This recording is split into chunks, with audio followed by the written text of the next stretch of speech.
ඉතින් සුබ දවසක් මගේ යාළුවෝ හැමෝටම. ඔන්න ඉතින් අපි තවත් අලුත් වීඩියෝ එකක් අරගෙන ආවිල්ලා තියෙනවා Dasatha TV YouTube channel එකේ. ඉතින් කලින් වීඩියෝ බලපු මගේ යාළුවෝ ඉල්ලලා තිබ්බා ඊළඟ වීඩියෝ එක කවද්ද දෙන්නේ කියලා කමෙන්ට්ස් දාලා තිබ්බා. ඉතින් ඔන්න මම අලුත් වීඩියෝ එකක් දානවා. බලන්න අපි අලුත් වීඩියෝ එකේ මොකද්ද කතා කරන්නේ කියලා අපි වීඩියෝ එකට ගිහින් බලමු.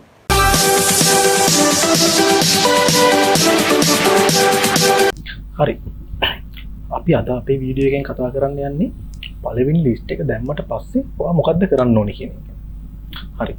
පළවෙනි ලිස්ට් එකේදී ඔයා අනිවාර්යෙන් ෆික්ස් හරි ඔප්ෂන් එකක් හරිනේ දාන්නේ. ඉතින් අද අපි මුලින්ම කතා කරලා බලමු ෆික්ස්ඩ් එකක් දැම්මට පස්සේ අපි මොකද්ද කරන්න ඕනේ කියන එක.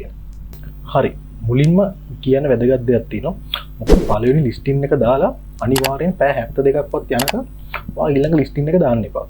මොකද ඔයාගේ account එකේ මොකක් හරි ගැටලුවක් මොකක් හරි ප්‍රශ්නයක් තිබ්බොත් ඒ පැය 72 ඇතුළත ඒක හොයාගන්න පුළුවන්. මොකද එහෙම ප්‍රශ්නයක් තිබ්බොත් ඔයාගේ account එක suspend වෙනවා. මොකද හදිසි වෙලා ඔක්කොම එකම දවසේ කරන්න යන්න එපා. ඔක පැය 72කින් පස්සේ ඔයාගේ account එකේ ප්‍රශ්නයක් නැත්නම් ඔයා ඊළඟ ලිස්ට් එක දාන්න. අනිත් එක තමයි fixed දානවා නම් මුලින්ම ඩොලර් 5කට වඩා අඩු item price එකක් දාන්න. මොකද ඒක ඔයාගේ account එකටත් හොඳයි. අනිත් එක තමයි ෆස්ට් ලිස්ටින් එක දාලා සැරින් සැරේ ඒක එඩිට් කරන්න යන්න එපා. මොකද ඒක රිස්ක් එකක් ඔයාගේ account එක සස්පෙන්ඩ් වෙනවා. පළවෙනි ලිස්ටින් එක දාලා දවස් 3-4කින් පස්සේ දෙවෙනි ලිස්ටින් එක දාන්න. මේ දවස් 3-4 ඇතුළත ඔයාලට පුළුවන් දෙවෙනි ලිස්ටින් එකට දාන්න හොඳ item එකක් තෝරගන්න. ඒක හදිසි වෙලා ලිස්ටින් දාගෙන යන්න එපා. අනිවාර්යෙන් දවස් 3-4ක් ඇතුළත ඔයා හොඳ item එකක් තෝරගෙන හොඳ ලිස්ටින් එකක් දාන්න. අනික මට විශේෂයෙන්ම කියන්න තියෙන දෙයක් තමයි ඕගොල්ලන්ගේ account එක suspend වෙන්න ලොකුම හේතුව account එක deactivate වෙන ලොකුම හේතුව තමයි ඕගොල්ලෝ දකින item list කරන එක. එහෙනම් දකින පොඩි item list කරන්න යන්න එපා. ඒක වාගේ account එකේ risk එකක්.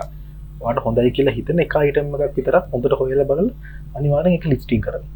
හරි අපි ඊළඟට බලමු ඔයා option දාන කෙනෙක්. ඔයා මුලින්ම මේ ටික හොඳට මතක තියාගන්න.